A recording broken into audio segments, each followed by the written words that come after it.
Hello and welcome back. I am Chris with Marksman Shooting Sports in Westfield, Indiana, and you are watching Marksman TV. Today I have a tabletop review and comparison for you. We will be taking a look at the new Sig P365 XL and the Glock 48, the new one with the new black finish.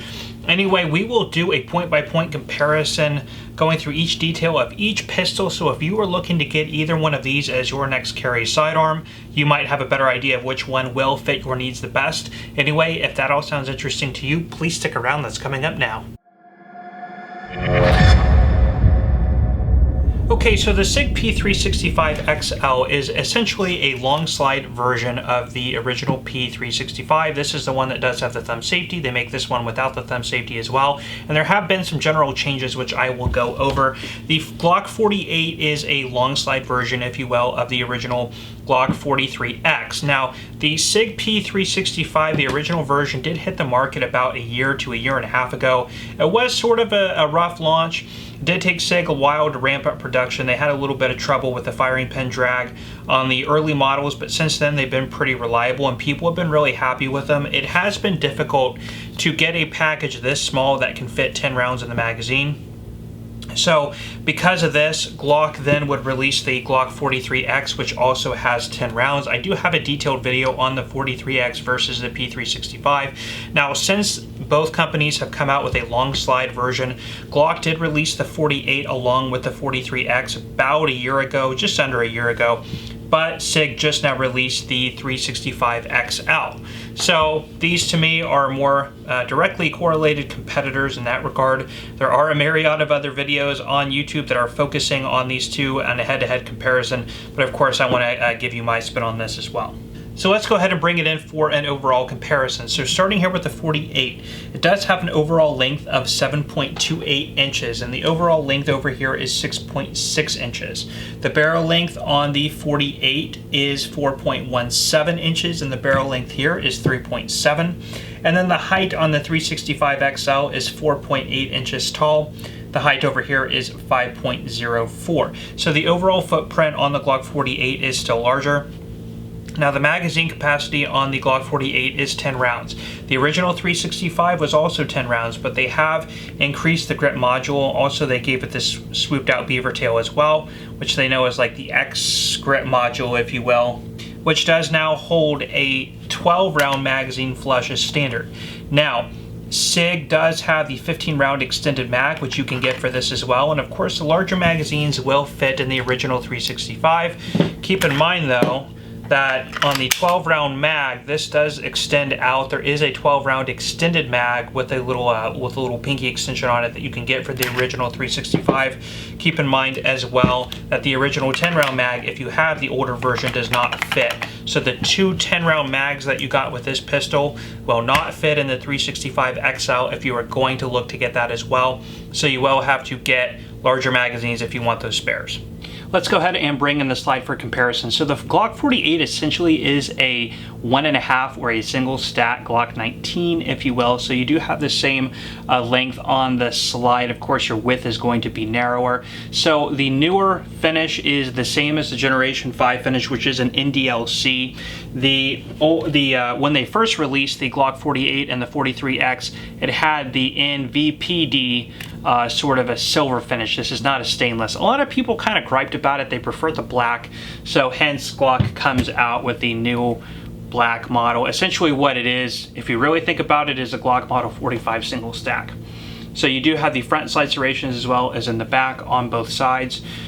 Your extractor is here, which does double as a loaded chamber indicator, which you will have to kind of rub your finger over to feel that it is protruding, of course, on low light as well. Now, this does come standard with a set of Glock UDOT sights.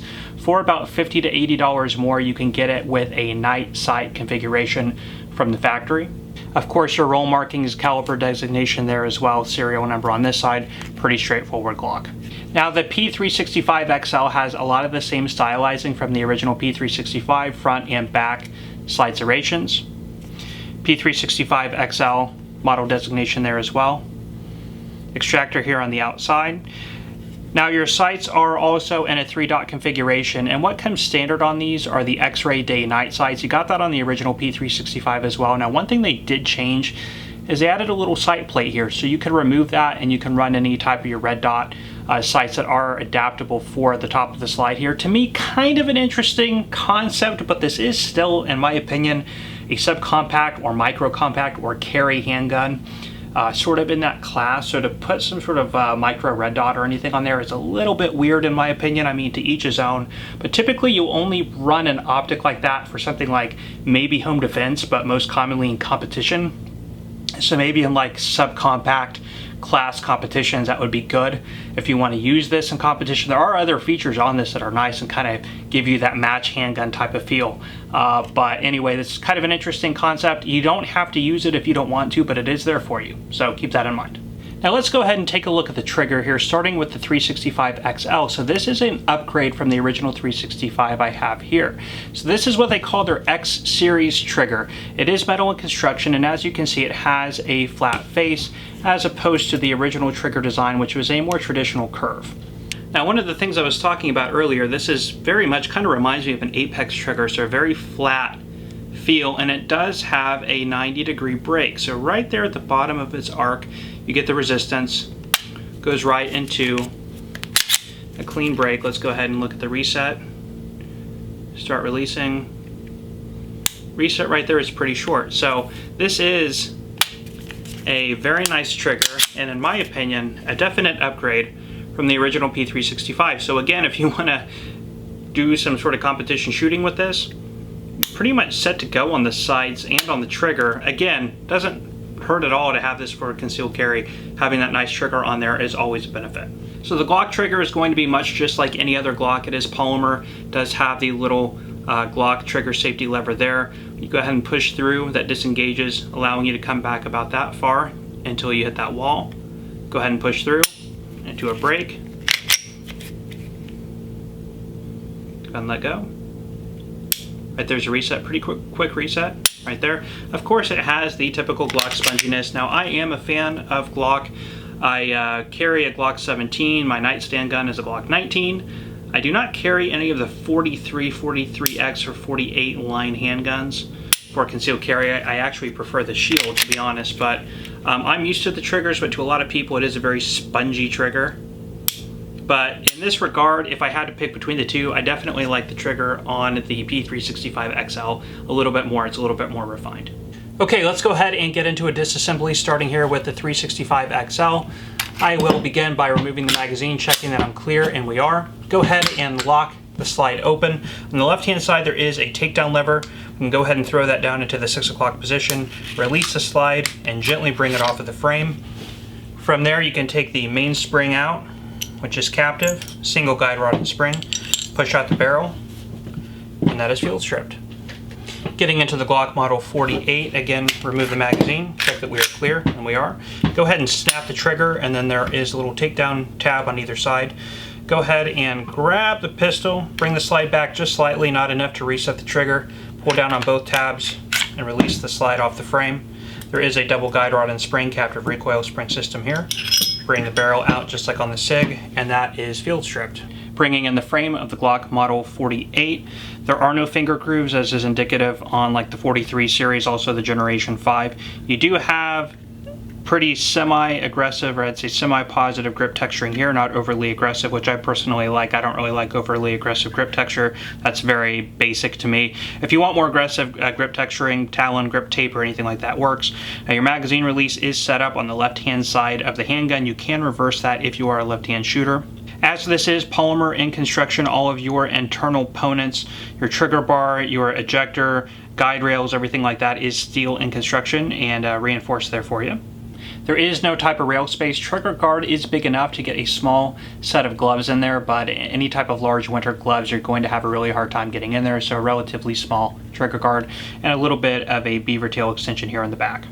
P365 XL frame is a little bit different from the original P365. They did extend out this beaver tail here, and of course the grip module extends a little bit lower so it can meet flush with a 12-round magazine.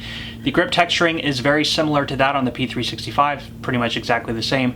Very, again, light, a little bit more aggressive than on the Glock 48, but sort of like a soft grit sandpaper. Again, not overly aggressive. Trigger guard is larger. You're going to have an easier time getting gloves in there if you're doing any type of winter carry. And there is a little rail up here on the front if you want to put a light or a laser on there to go along with your red dot and your match trigger. I mean, you can do all of that. At least the options are there for you. If you don't want to use them, you don't have to. But again, if you are into that sort of thing, you can go ahead and go with those options, not a problem. Mag release is set up for a right-handed shooter, but it is reversible. So if you are left-handed, that is not a problem. Now your slide stop is on the left-hand side and not ambidextrous. So there is that for you as well. All of your internal components are stainless steel.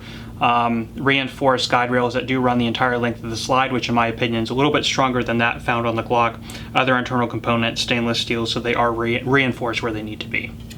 Let's go ahead and talk over some takeaways real quick. Now, first and foremost, the price point. So the Glock 48 does retail in about the $470 to $500 price range, whereas the P365 XL is going to retail in about the $550 to $600. Now, keep in mind, these are both brand new handguns to the market. As time goes on, we might see the prices come down a little bit on these. Sig and Glock usually like to keep the perceived value of their pistols a little bit higher, so you probably won't see them come down too much until other things in the market sort of surpass them. So anyway, that being said, we're looking at a difference of between about $50 to $100. Now, that is for the basic Glock with the standard Glock sights. If you put night sights on there, the price is going to be pretty much the same, maybe about $50 cheaper on the Glock, depending on where you find it. But for the purposes of this video, we will go ahead and say that if you have the night sights on here, it would be about the same price as the P365 XL. So which one offers a little bit more value? I would have to say in this case, the P365 is offering more value.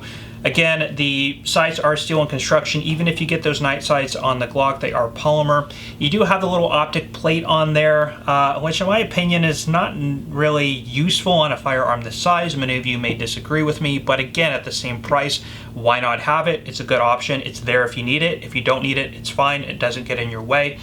You do have front and back sight serrations on both. Now here on the 365, you are getting a little rail, so you can put a laser or a light, which in my opinion is a little bit more practical than a red dot or any type of rear sight when you're talking about a carry handgun.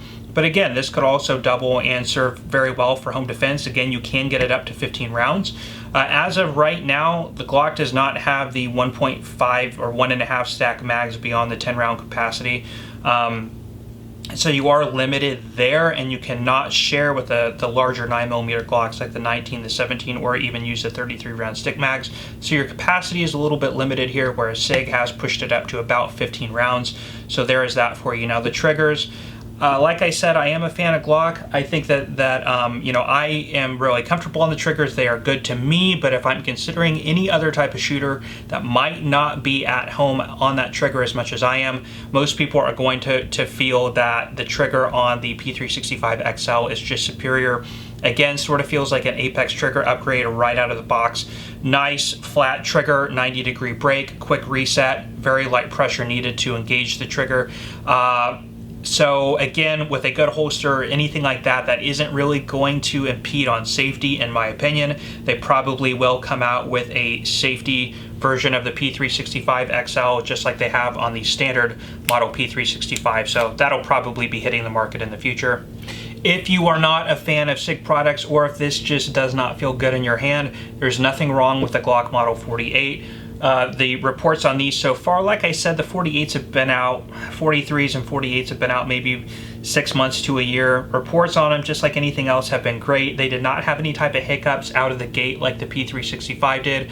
But like I said, the P365, they have worked out those issues for the most part. So each has their own merits. I would probably still, even though I'm a Glock fan, would have to give it in this bracket for the price, I would have to give it to the P365 XL. Just a little bit more there, but again, I cannot speak for everyone. I still encourage everybody considering these two handguns to get them in your hand, get them to the range, and see which one works best for you, because that'll be the gun you carry, and that'll be the best gun for you for your purposes of a concealed carrier. But anyway, guys, I will leave you there with that. If you have any questions about these, please let me know down in the comment section. If you enjoyed this video, please let me know by hitting that like button, and if you want to see more content like this, please consider subscribing to my channel and hitting that bell notification button. I will leave you guys there. I am Chris with Marksman Shooting Sports in Westfield, Indiana. You are watching Marksman TV, and I will see you next time.